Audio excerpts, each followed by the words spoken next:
Assalamualaikum warahmatullahi wabarakatuh. Saya Tasiran Hanafiah dari kelas A27, salah seorang mahasiswa di IAIN Syekh Nurjati Cirebon, jurusan PJJ-PAI. Pada video kali ini, saya akan mempresentasikan tentang sistem tradisi dan budaya di Cirebon. Sistem tradisi dan budaya ini terbagi menjadi beberapa, yang nantinya akan saya jelaskan berupa beberapa contoh-contoh tradisi tersebut. Yang pertama adalah sistem kepercayaan dan ritus keagamaan. Di sini ada suatu tradisi yang disebut tradisi Syawalan. Keraton Kanoman yang berada di Cirebon, Jawa Barat, memiliki suatu tradisi di bulan Syawal, yaitu tradisi Grebeg Syawal di setiap tahunnya. Tradisi ini mirip dengan tradisi Grebeg Syawal di Keraton Yogyakarta. Namun tradisi ini juga berbeda dari tradisi yang ada di Yogyakarta ataupun Solo, yang selalu identik dengan arak-arakan gunungan yang berisi hasil bumi yang kemudian diperebutkan oleh warga masyarakat sekitarnya. Grebeg Syawal di Cirebon dilakukan dengan berziarah ke makam leluhur yang ada di kawasan Cirebon. Kegiatan ini rutin diselenggarakan setiap tahun pada tanggal 8 Syawal atau sepekan setelah Idul Fitri. Hal ini disebabkan karena keluarga keraton melakukan puasa sunnah Syawal pada 6 hari sebelumnya. Acara mulai berlangsung ketika keluarga besar Keraton Kanoman yang datang dari berbagai daerah di Indonesia beramai-ramai naik ke puncak Gunung Sembung, di mana di puncak Gunung Sembung ini terdapat makam para leluhur pendiri Cirebon. Biasanya pada acara Grebeg Syawal ini, warga sekitar pun secara antusias datang ke lokasi dan turut meramaikan acara ini. Apalagi ada suatu prosesi yang disebut prosesi surak, di mana keluarga keraton melemparkan receh kepada masyarakat yang menanti di sekitar. Masyarakat percaya bahwa koin yang didapat dari surak ini itu membawa berkah. Berikutnya masih tradisi keagamaan, yaitu tradisi Muludan. Tradisi Muludan adalah sebuah perayaan khas masyarakat Cirebon dan juga masyarakat yang ada di Jawa untuk memperingati kelahiran Nabi Muhammad SAW dengan menggabungkan unsur-unsur agama Islam dan budaya lokal Jawa atau budaya lokal yang ada di Cirebon. Masyarakat Cirebon biasanya merayakan di sepanjang bulan Rabiul Awal pada penanggalan Hijriah, yang mereka sebut sebagai bulan Mulud. Sejak awal bulan Rabiul Awal, berbagai aktivitas Muludan sudah dimulai. Antara lain, pencucian benda pusaka yang ada di keraton, seperti umpamanya keris, tombak, atau yang lainnya. Lalu, pembacaan kitab Al-Barzanji yang biasanya dilakukan secara berkelompok. Selain itu juga ada sedekah berkat, di mana masyarakat berlomba-lomba untuk bisa menyedekahkan apa yang mereka miliki berupa makanan. Selain itu ada juga ziarah kubur. Dan biasanya kegiatan ini, acara ini atau tradisi ini ditutup dengan pertunjukan kesenian. Berikutnya adalah sistem kemasyarakatan dan siklus kehidupan. Ada banyak sekali tradisi di masyarakat Cirebon mengenai sistem kemasyarakatan dan siklus kehidupan ini. Namun saya hanya akan menjelaskan dua di antaranya. Yang pertama yaitu tradisi ngupati. Tradisi ngupati atau tradisi 4 bulanan adalah acara selamatan atau syukuran ketika kehamilan seorang wanita sudah memasuki usia 4 bulan. Istilah ngupati sendiri juga berasal dari kata kupat atau ketupat yang memiliki makna mengukuhkan perkara 4. 4 dalam bahasa Jawa atau bahasa Cirebon itu disebut papat, yaitu 4 perkara ini adalah jodoh, rezeki, umur, dan nasib. Peringatan 4 bulanan ini biasanya diisi dengan pembacaan ayat-ayat suci Al-Quran serta memanjatkan doa-doa untuk kebaikan sang janin. Surat yang biasa dibaca itu minimal 7 surat yang ada dalam Al-Quran. Di antaranya surat Yusuf, surat Maryam, surat Luqman, surat Ar-Rahman, surat Al-Waqi'ah, surat Muhammad, dan surat Yasin. Tradisi berikutnya yang ada di masyarakat itu tradisi memitu. Memitu asal katanya adalah pitu yang berarti 7. Tradisi ini diadakan ketika usia kehamilan telah mencapai 7 bulan. Tradisi yang dilakukan itu berupa pembacaan ayat-ayat Al-Quran dan pembacaan Al-Barzanji. Karena menurut masyarakat ketika janin dalam kandungan memasuki umur 7 bulan, janin sudah sempurna dan sudah memiliki struktur tubuh yang lengkap, bersih dan bebas dari dosa. Tradisi 7 bulanan juga sebuah tradisi yang ada di daerah lain yang namanya bisa berbeda-beda. Seperti di daerah Kecamatan Wadaslintang, Kabupaten Wonosobo, Jawa Tengah, tradisi 7 bulanan ini dikenal dengan nama mitoni. Dengan makna kata yang sama, mitoni ini juga diisi dengan nilai-nilai keagamaan.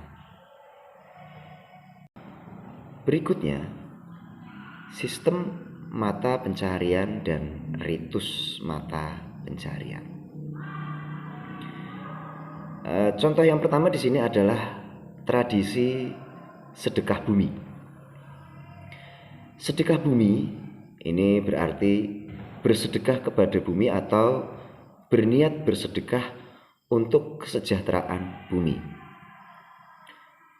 Upacara adat sedekah bumi ini erat kaitannya dengan kepercayaan masyarakat zaman dahulu kala, jauh sebelum adanya pengaruh agama Hindu dan Buddha yang sampai ke Nusantara. Mereka atau masyarakat pada waktu itu percaya bahwa segala sesuatu yang berkaitan dengan nafsu manusia dikendalikan dan dijaga oleh dewa atau roh penjaga atau yang dikenal dengan Sang Hyang Baureksa. Mulai pada abad ke-13, pengaruh Islam masuk ke Nusantara, sehingga kemudian kepercayaan terhadap dewa dan roh nenek moyang digantikan dengan kepercayaan kepada Tuhan Yang Maha Esa, atau dalam hal ini agama Islam adalah percaya kepada Allah Subhanahu wa Ta'ala.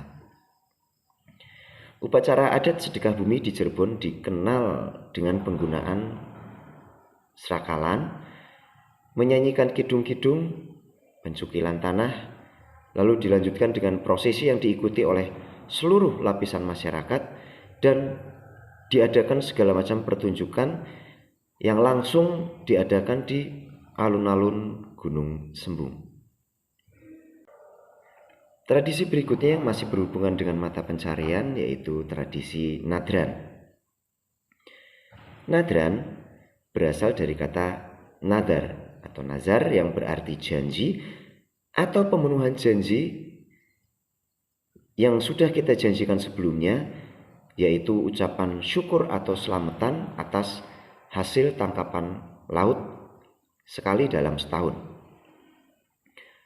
Upacara ini digunakan untuk menandai dimulainya musim penangkapan ikan setelah keadaan paceklik, sehingga diharapkan hasil tangkapan akan sangat baik. Nadran adalah suatu sedekah laut di mana para nelayan menyumbangkan sebagian hartanya ke laut dengan tujuan selamatan masyarakat kepada laut atau menyelamati laut. Selain itu, acara nadran juga merupakan wujud rasa syukur masyarakat terhadap arwah nenek moyang yang telah berjasa dalam penyebaran dan pelestarian agama Islam di daerah setempat, yaitu daerah Cirebon. 3 bulan sebelum perayaan, masyarakat melakukan musyawarah dengan pemerintah kabupaten dan tokoh masyarakat setempat, yang kemudian hasil kesepakatan tersebut mulai dilaksanakan sehari sebelum pesta. Masyarakat sudah mempersiapkan dan memenuhi syarat dan perlengkapan untuk kegiatan nadran ini. Lalu kemudian diadakan pembacaan doa bersama dan tahlil. Setelah itu, sesajen yang sudah disiapkan tadi dilepaskan ke laut yang sebelum itu sudah diarak terlebih dahulu di sekitar kota Cirebon. Berikutnya adalah sistem kesenian di Cirebon. Pada sistem kesenian ini saya akan menjelaskan 2 saja. Yang pertama adalah tentang lukisan kaca. Lukisan kaca telah dikenal di Cirebon sejak abad ke-17 Masehi. Keberadaan tradisi ini bersamaan dengan berkembangnya agama Islam di Pulau Jawa. Lukisan kaca sangat berperan sebagai media dakwah Islam pada masa pemerintahan Panembahan Ratu di Cirebon. Lukisannya berupa gambar kaligrafi dan wayang. Pengaruh Islam menjadi ciri khas dari lukisan kaca Cirebon, seperti adanya gambar Ka'bah, masjid, atau tulisan kaligrafi yang berisi ayat-ayat Al-Quran atau hadis. Cerita wayang juga berpengaruh pada pilihan tema lukisan kaca. Para pengrajin lukisan kaca selalu menampilkan tokoh-tokoh wayang seperti Krishna, Arjuna, Rama, Lesmana, dan juga tokoh-tokoh pewayangan lainnya. Masa kejayaan lukisan kaca ini diperkirakan dimulai pada abad ke-19 sampai awal abad ke-20. Sekurang-kurangnya hingga tahun 1950-an. Ketika itu, hampir semua rumah di Cirebon terpasang lukisan kaca. Lukisan kaca bukan sekedar hanya sebuah hiasan, namun juga dipercaya sebagai penolak bala. Pada tahun 1960-an, lukisan kaca memasuki masa-masa suram bagi senimannya. Namun, sejak awal tahun 1980-an, aktivitas lukisan kaca mulai bangkit kembali dan sampai sekarang terus berkembang. Berikutnya adalah kesenian wayang kulit yang tentunya sudah kita kenal. Asal-usul wayang kulit ini dimulai sekitar tahun 1500-an sebelum Masehi. Ketika itu orang-orang percaya bahwa setiap makhluk hidup pasti mempunyai roh baik dan roh jahat. Wayang kemudian menjadi bagian dari proses upacara keagamaan masyarakat Hindu dan Buddha, ditambah dengan pengorbanan. Kemudian ketika Islam datang, para wali songo menggunakan wayang untuk menyebarkan agama Islam dengan menambahkan nama dan cerita Islam di dalamnya. Untuk menyebarkan Islam sendiri, pakem cerita wayang Cirebon masih berkaitan dengan kitab Ramayana dan Mahabharata. Kemudian Sunan Panggung atau Sunan Kalijogo meniupkan Islam ke dalam cerita-cerita wayang tersebut, yang kemudian diperbarui dan disesuaikan dengan dasar-dasar agama Islam. Bahkan tokoh punakawan pun dibuat menjadi 9 orang yang melambangkan dari 9 wali songo yang melakukan dakwah Islam. Tokoh-tokoh punakawan dalam wayang Cirebon tersebut antara lain Semar, Bakung, Jiblek, Gareng, Dawala, Cingkring, Witorata, terus ada Bagol Buntung dan Juris. Sistem berikutnya adalah sistem teknologi yang berkembang di Cirebon. Di sini saya akan menjelaskan kereta kencana Singa Barong, yaitu suatu kendaraan pada zaman dahulu pada masa Keraton Kanoman masih berjaya. Diketahui bahwa sistem teknologi Cirebon pada masa Syekh Syarif Hidayatullah dan para pengikutnya sudah cukup maju pada masanya, khususnya di bidang transportasi, yang bisa diilustrasikan dengan kereta kencana Singa Barong. Meski kendaraan ini dibuat pada masa lampau dan selesai dibuat pada tahun 1571 Saka atau tahun Jawa, bertepatan dengan 1649 Masehi, para ahli meyakini kereta Singa Barong sudah memiliki teknologi canggih yang banyak digunakan seperti kendaraan saat ini. Kereta Singa Barong memiliki warna yang sempurna karena dilapisi dengan bubuk intan yang merupakan cikal bakal teknologi modern yang kita sebut dengan warna metalik. Kereta kencana Singa Barong merupakan hasil produksi budaya yang diciptakan oleh individu atau berupa kelompok masyarakat yang mencerminkan gagasan atau tindakan yang diciptakan pada tempat dan zaman tertentu. Citra makhluk hibriditas yang berupa Singa Barong ini mencerminkan lingkungan dan simbol budaya yang menghiasi perkembangan seni budaya dan dekoratif di wilayah Cirebon. Sistem teknologi berikutnya adalah pembangunan Masjid Agung Sang Cipta Rasa Cirebon. Menurut catatan Keraton Kasepuhan, Masjid Agung Sang Cipta Rasa dibangun pada tahun 1422 Saka atau sekitar tahun 1500 Masehi. Elemen kaki bangunan yang menopang konstruksi secara keseluruhan berupa kolom atau tiang bangunan berbentuk bulat yang berdiameter 30 cm hingga 40 cm dan ditopang oleh umpak yang terbuat dari batu dengan bentuk bulat, yang mana bentuk bulat ini merupakan salah satu tradisi Jawa. Sedangkan bentuk atap Masjid Agung Sang Cipta Rasa ini merupakan perpaduan arsitektur Jawa dan arsitektur Sunda, berupa bentuk limasan yang menjadi ciri khas arsitektur Sunda dan bertumpang tiga yang merupakan ciri khas dari arsitektur Jawa. Bentuk ragam hias yang terdapat pada beberapa elemen seperti mihrab, ukiran pada tiang, balok di atas pintu, struktur atap dan ukiran pada dinding dipengaruhi unsur Hindu yang dipadukan dengan nilai-nilai Islam dan Jawa.